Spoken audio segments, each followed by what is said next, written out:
Kanina po, Senator, no, kausap ko po sa kabilang programa yung isa sa mga lawyers ng mga victims of this drug war at sinasabi niya po, although hindi pa daw po pwedeng pangalanan yung mga petitioners doon, parang mga 19 daw po sila doon, doon para sa International Criminal Court na haharap.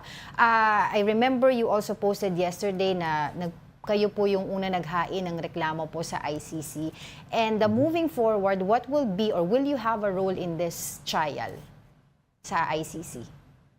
Ah, ako po, wala naman po akong specific na role as a witness, no? Yes. Tayo lang po ay nag-coordinate ng evidence gathering, ng pag-handle ng mga at pag-protect ng mga testigo.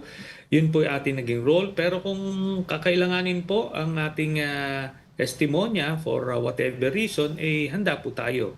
Pero ang alam ko ay si Senator Laila de Lima ay haharap siya bilang testigo.